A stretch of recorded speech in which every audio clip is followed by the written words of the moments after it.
사랑하는 나의 자녀야, 너는 기억하고 있느냐? 내가 너를 만들었으며 너를 위해 이 세상 모든 것을 만들었단다. 너는 나를 사랑하였고 나도 너를 사랑하였단다. 하지만 너는 나에게서 떠났고 죄를 지었으며 그리고 너는 점점 죽어갔었지. 나는 네가 죽는 것을 원치 않았단다. 그래서 나는 너를 구하기 위해, 너에게 생명을 주기 위해 너와 같이 사람의 모습으로 이 땅에 왔단다. 너의 죄값을 대신하기 위해 십자가에 죽었고, 그리고 나는 마침내 너에게 구원이란 선물을 주었었지. 사랑하는 나의 자녀야, 내가 너를 위해서 육신을 입고 온 그날을 기념해주고 생각해줘서 고맙다. 그리고 사랑한다, 나의 자녀야.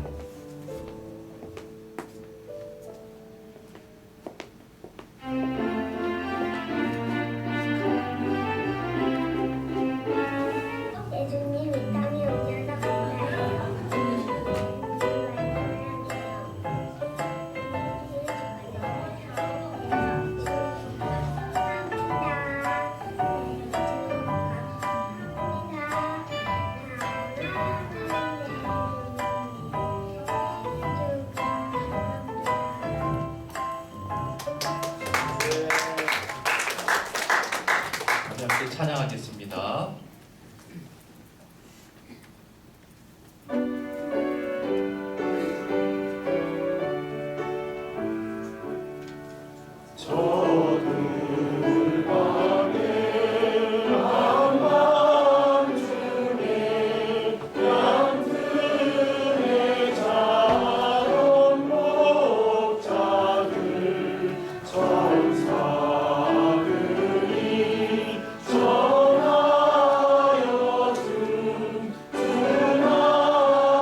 찬송하리로다 주 이스라엘의 하나님이여 그 백성을 돌보사 속량하시며 우리를 위하여 구원의 꿀을 그 종 다윗의 집에 일으키셨으니 이것은 주께서 예로부터 거룩한 선지자의 입으로 말씀하신 바와 같이 우리 원수에게서와 우리를 미워하는 모든 자의 손에서 구원하시는 일이라.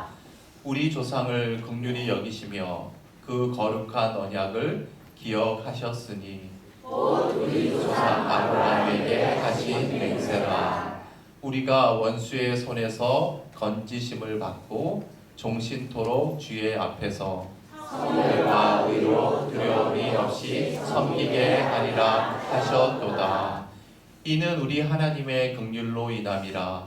이로써 돋는 해가 위로부터 우리에게 임하여 어둠과 죽음의 그늘에 앉은 자에게 비치고 우리 발을 평강의 길로 인도하시리로다. 그러므로 주께서 친히 징조를 너희에게 주실 것이라. 보라, 처녀가 잉태하여 아들을 낳을 것이요 그의 이름을 임마누엘이라 하리라. 아멘. 우리 다 함께 드리는 성탄의 기도를 드립시다.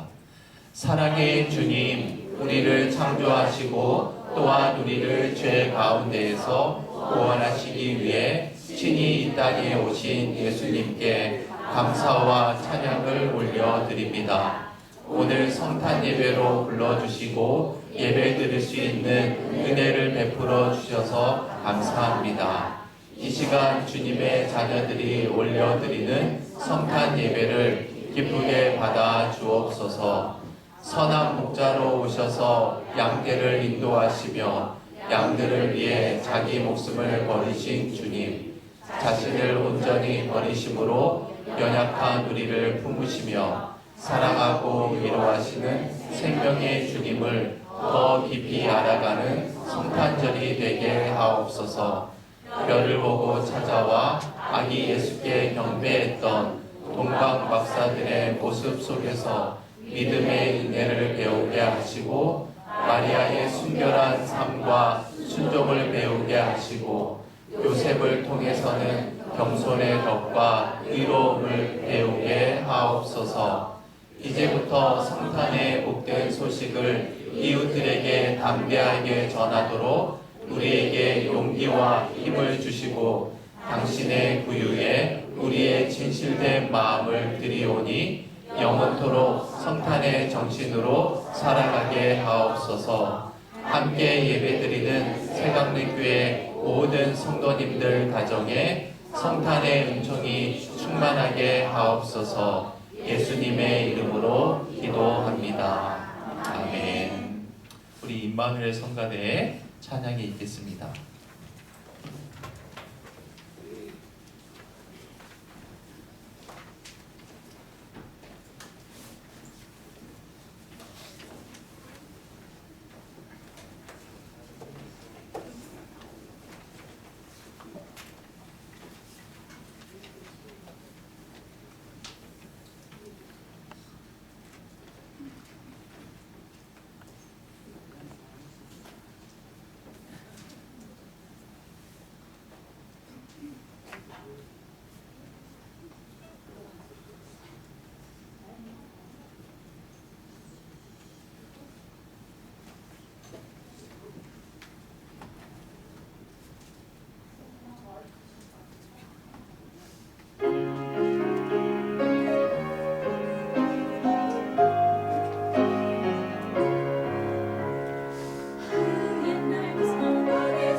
여러분들이 좀 불을 켜주셔도 될 것 같아요.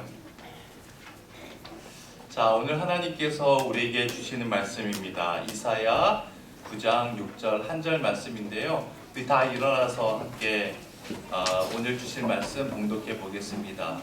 시작.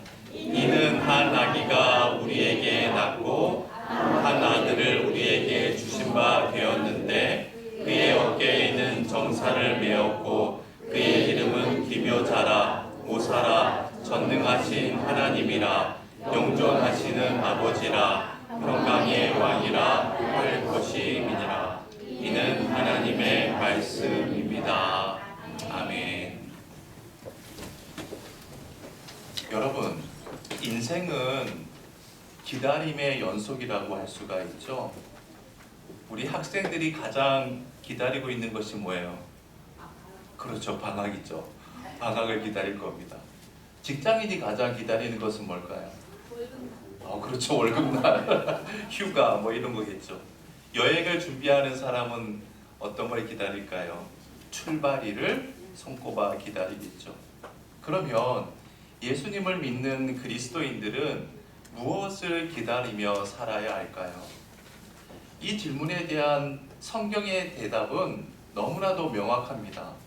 모든 그리스도인들은 다시 오실 예수님의 재림을 기다리며 살아가는 사람들입니다. 그러면 여러분, 우리가 그렇게 간절히 기다리는 예수님은 어떤 분이실까? 오늘 본문 말씀 이사야 9장 6절은 예수님이 어떤 분이신지를 우리에게 분명하게 말씀하고 있어요. 자, 6절 말씀을 우리 다시 한번 읽어봅시다. 시작.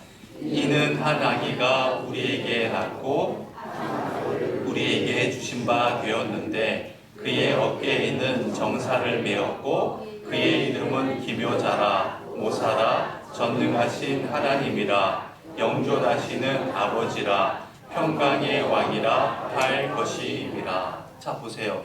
오늘 본문 말씀에 보면 예수님에 대한 칭호가 몇 개예요? 총 5개입니다. 총 5개. 하나씩 볼까요? 첫 번째는 기묘자라, 그 다음 모사라, 그 다음 전능하신 하나님이라 영존하시는 하나님이라 평강의 왕이라. 이렇게 5개예요. 그런데 참 이상한 것은 분명히 우리 한글 성경에 대한 예수님에 대한 칭호는 5개인데 저기 영어 성경에 보면 4개밖에 나오지 않습니다.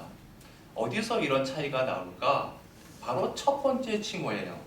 우리 성경에는 기묘자라, 그 다음에 모사라 이렇게 구분이 되어 있는데 그런데 히브리 원어에 보면 기묘하다는 표현은 명사이기는 하지만 문맥 안에서는 모사를 꾸며주는 형용사처럼 사용이 되어 있습니다. 그래서 기묘자라 모사라 이 말을 기묘한 모사라고 번역하는 것이 훨씬 정확한 표현이에요. 오늘 이 시간에는 기묘한 모사 대신 예수님에 대해서, 예수님이 어떠한 분이신지에 대해서 우리가 함께 나누어 보겠습니다. 한번 따라해 보세요. 기묘한 모사. 기묘한 모사. 그런데 여러분, 기묘한 모사 이런 표현을 우리가 일상생활에서 자주 사용하나요? 여러분이 최근에 무엇인가를 보면서 이렇게 말씀하신 적 있습니까? 야, 이건 참 기묘해. 이건 참 모사스러워. 이런 표현 거의 하지 않죠? 자, 그러면 현대인의 감각에 맞춰서 우리가 좀 더 친숙하게 느낄 수 있도록 이 표현을 좀 바꿔보면 어떨까? 저는 영어 성경 표현이 가장 적절하다고 생각이 됩니다. 기묘한 모사를 영어는 이렇게 번역을 했습니다. 우리 학생들 한번 읽어보세요. 뭔가 좀 이상하죠, 발음이? 자, 우리 장미듬 학생 한번 크게 읽어보세요. 셀러. 예, 비슷한 것 같습니다. 원더풀 카운셀러입니다. 다 같이 원더풀 카운셀러. 예. 자, 우리말로 번역하면 이런 말이에요. 놀라운 상담가, 최고의 상담가, 훌륭한 상담가. 예수님은 어떤 분이신가? 우리의 삶에 놀랍고 훌륭하고 최고의 상담가가 되신다는 겁니다. 자, 그러면 여러분, 왜 하나님께서는 예수님을 소개하고 있는 데 있어서 기묘한 모사, 원더풀 카운셀러라고 말씀하셨을까? 여러분, 상담가는 우리가 어떤 큰 문제에 직면했을 때 바른 선택을 할 수 있도록 이끌어주는 사람이 상담가 아닙니까? 또한 도저히 내 힘으로 해결할 수 없는 문제를 만나게 되었을 때 조언을 구하고자 그 상담가를 찾아가게 되죠. 그래서 상담가는 우리의 인생 이야기를 잘 경청하고 방향도 잘 제시해 줍니다. 예수님도 마찬가지예요. 예수님은 우리의 갈 길을, 우리가 길을 잃고 헤매고 있을 때 어디로 가야 할지 우리에게 정확하게 말씀을 해 주시는 분이세요. 자, 그런데 여러분, 우리의 삶에는요, 정말 복잡하고 다양한 문제들이 있습니다. 여러분, 우리가 궁핍할 때 가장 필요한 게 뭐예요? 뭐가 필요해요? 재정이 부족할 때 뭐가 필요해요? 돈이 필요하죠. 당연히 돈이 있어야 그 문제를 해결할 수 있잖아요. 만약 내가 고통스럽게 투병 생활을 하고 있다면 가장 필요한 건 뭘까요? 약도 필요하지만 건강이 필요하죠. 만일 내가 너무나 외롭다면 무엇이 필요할까요? 친구가 필요하겠죠. 이와 같이 우리는 여러 다양한 상황에 따라서 다른 해결책이 필요하다라고 생각을 합니다. 그런데 참으로 이상하게도 예수님의 해결책은 언제나 하나예요. 상황은 다양한데 예수님께서 하시는 말씀은 언제나 똑같습니다. 구체적으로 예수님께서 우리에게 주시는 해결책은 딱 두 단어밖에 없어요. 그게 뭘까요? 오직 예수예요. 그게 끝이에요. 오직 예수라는 겁니다. 상황이 이렇게도 다른데 예수님의 해결책은 언제나 똑같아요. 사실 이 동일한 메시지를 성경은 반복적으로 우리에게 가르쳐주고 있습니다. 그런데 여러분의 삶에 극심한 고통과 고난이 찾아왔을 때 여러분은 정말 오직 예수님이 나와 함께 하신다는 사실 그 하나만으로 안심하고 살아갑니까? 오직 예수만으로 모든 걱정, 근심 다 내려놓고 절대 평강을 누리면서 살아가고 있습니까? 이거 보세요. 아멘이 한 사람도 안 나오잖아요. 대답을 못하는 거예요. 왜 대답이 없을까요? 솔직하게 한번 이야기해 봅시다. 예수님은 우리의 눈에 보이지 않거든요. 그냥 막연한 존재인 것 같아요.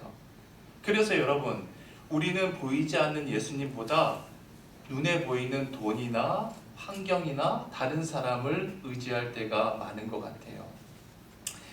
여러분, 돈 모엔이라는 목사님이 계십니다. 이 돈 모엔 목사님은 목사님이시면서 싱어송라이터이고 크리스찬 무직의 프로듀서로 지금 활동하고 있는 분이세요. 나이가 지긋한데도 지금도 활동을 왕성하게 하고 있습니다. 이분이 작사, 작곡한 노래가 1990년대부터 한국 크리스천들에게 얼마나 많은 영향력을 끼쳤는지 모릅니다. 이분의 책에 이러한 간증이 있어요. 하루는 돈 모의 목사님에게 다급한 전화 한 통이 왔습니다. 수화기를 들었는데 장모님이 전화를 하신 거예요. 장모님께서 떨리는 목소리로 돈 모의 목사님의 처제되는 수잔의 가족이 교통사고를 당했다는 겁니다. 처제 가족이 탄 차에 대형 트럭이 뒤에서 들이박았는데 그 충격이 얼마나 셌던지 그 차에 타고 있었던 4명의 자녀들이 전부 차 밖으로 다 튕겨져 나갔대요. 다행히 앞에 타고 있었던 처제인 수잔과 동서되는 남편은 충돌과 동시에 에어백이 터지면서 충격을 좀 흡수할 수 있었다고 해요. 그리고 이제 두 부부는 정신을 차리고 튕겨져 나간 아이들을 다 찾으러 나갑니다. 둘째, 셋째, 넷째는 찾았는데 첫째 제레미는 보이지 않는 거예요. 한참을 찾았대요. 그리고 결국 찾았는데 어떻게 됐을까요? 이미 목뼈가 부러져서 숨을 거둔 상태였습니다. 자, 이제 장례식이 열리게 되었습니다. 유족들이 이 도모의 목사님에게 조가를 부탁을 드렸답니다. 여러분 한번 그 상황 속에 한번 들어가 보세요. 그런 비극적인 일을 당한 부모에게, 눈에 넣어도 아프지 않을 첫 아들을 잃은 그 부모에게 여러분은 뭐라고 말하겠어요? 무슨 말로 위로하고 상담할 수 있겠습니까? 장례식에 참석하기 위해서 동모의 목사님이 비행기에 탔습니다. 그리고 비행기 안에서 하나님께 기도하면서 성경을 펼쳤는데, 성경을 읽는 동안 그의 시선을 사로잡는 말씀이 한 구절이 있었습니다. 그 말씀이 이사야 43장 19절이었습니다. 함께 읽어볼까요? 시작. 새 일을 행하리니 이제 나타낼 것이라. 너희가 그것을 알지 못하느냐. 반드시 내가 광야의 길을 사막의 강을 내리니. 아무리 생각해도 우리 앞에는 길이 없는 것처럼 보일 수 있습니다. 그런데 하나님은 전능하신 분이시기 때문에 아무것도 없는 광야와 사막에서도 길을 내시고 강을 내어주신다는 겁니다. 하나님은 그만큼 전능하시기 때문에 우리의 삶을 반드시 인도해 주신다는 것이죠. 도모의 목사님은 그 말씀에 영감을 얻어서 찬양의 시를 써 내려가기 시작합니다. 그리고 그 시에 곡을 붙여서 장례식에 들려주게 되었습니다. 그런데 그 찬양곡으로 인해서 이 유족들이 말할 수 없는 위로와 평강을 얻었다고 해요. 대체 무슨 찬양이었을까? 우리가 잘 아는 찬양입니다. 그 장례식에 불렀던 찬양이 바로 이 찬양입니다. 나의 가는 길. 제가 가사를 한번 읽어볼게요. 나의 가는 길 주님 인도하시네. 그는 보이지 않아도 날 위해 일하시네. 주 나의 인도자 항상 함께 하시네. 사랑과 힘 베푸시며 인도하시네. 인도하시네. 광야의 길을 만드시고 날 인도해. 사막에 강 만드신 것 보라. 하늘과 땅 변해도 주의 말씀 영원히 내 삶 속에 새 일을 행하리. 상황이 너무 막막해서 어떠한 말로도 위로가 될 수 없는 것 같아 보였습니다. 그러나 그 찬양을 통해서 유족들은 세상에 줄 수 없는 최고의 위안을 얻을 수 있었던 것이죠. 그리고 그 유족들이 그 찬양을 통해서 주님의 음성을 들었습니다. 제레미는 지금 나와 함께하고 있단다. 그러니 걱정하지 말아라. 여러분, 지금 이 자리에 계신 여러분들 가운데도 인생의 고통 가운데 있는 분들이 분명히 있을 겁니다. 그런데 여러분, 우리가 이 세상에서 겪게 되는 수많은 어려움과 고통 가운데에는 대부분의 것들은요, 개선의 여지가 있을 수 있습니다. 여러분 생각해 보세요. 지금 내가 경제적으로, 재정적으로 어렵다 할지라도 다시금 재정적으로 넉넉해질 수도 있잖아요. 지금은 내가 투병 중에 있을지라도 건강을 회복할 수 있지 않습니까? 그런데 여러분, 죽음만큼은요, 죽음 앞에서는 우리는 속수무책으로 당할 수밖에 없습니다. 죽음과 함께 모든 게 다 끝나버리기 때문입니다.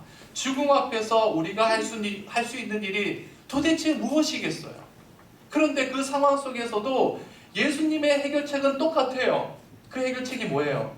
오직 예수라는 겁니다. 오직 예수만이 이 세상에서뿐만 아니라 영원한 세계에서도 여전히 우리의 삶을 책임지시고 우리의 삶을 인도해 주신다는 겁니다. 여러분, 세상에 그 누가 죽은 사람을 향해서 나와 함께 하고 있으니 걱정하지 말라고 말씀할 수 있겠어요? 근데 요한복음 11장에 보면 사랑하는 가족을 잃고 슬피 울고 있는 마리아와 마르다에게 예수님께서 이렇게 말씀하셨어요. 한번 읽어봅시다. 요한복음 11장 25절 26절 시작. 이르시되 나는 부활이요 생명이니 나를 믿는 자는 죽어도 살겠고 무릇 살아서 나를 믿는 자는 영원히 죽지 아니하리니 이것을 내가 믿느냐. 그렇습니다. 죽음 앞에서도 희망을 노래할 수 있는 사람, 죽음 앞에서도 소망을 전해줄 수 있는 단 한 분, 바로 오직 예수님밖에 없습니다. 사랑하는 여러분, 여러분은 지금 누구를 애타게 기다리고 있습니까? 무엇을 기다리면서 살고 계십니까? 오늘 성탄절을 맞이해서 성탄절의 주인공 되시는, 기묘한 모사 되시는, 원더풀 카운셀러 되시는 그 주님께 우리의 모든 시선과 마음을 집중시켜서 주님만을 바라보고 오직 예수님만 높이며 살아가는 새강림교회 모든 성도님들이 다 되시기에 주님의 이름으로 축원해 드립니다. 우리 찬송 111장 부르시면서 성탄 예물 드리겠습니다.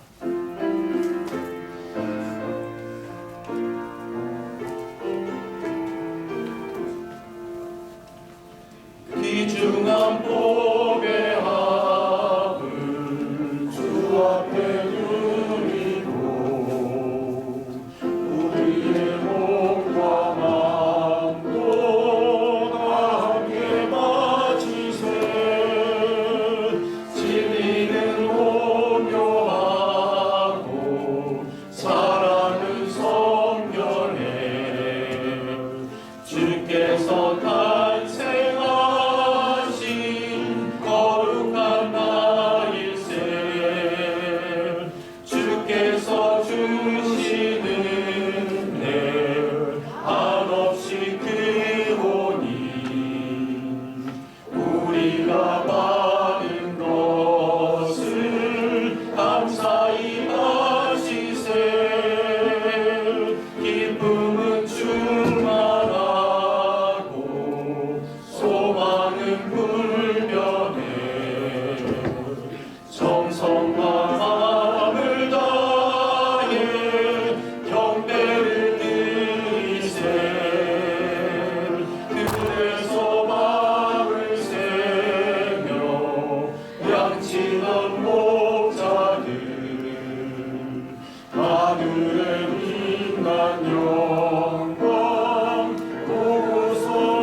참 좋으신 아버지 하나님, 우리의 삶에 참 소망, 평강, 기쁨, 생명, 구원, 능력 되시는 예수님 한 분만을 바라봅니다.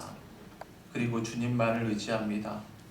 혹시 여러 가지 이유로 고통과 어려움 속에 있는 분이 있다면 눈을 들어 기묘한 모사 되신 최고의 상담가, 원더풀 카운셀러 되신 오직 예수님만을 바라봄으로 주님 안에서 참된 평강을 누리게 하여 주옵소서.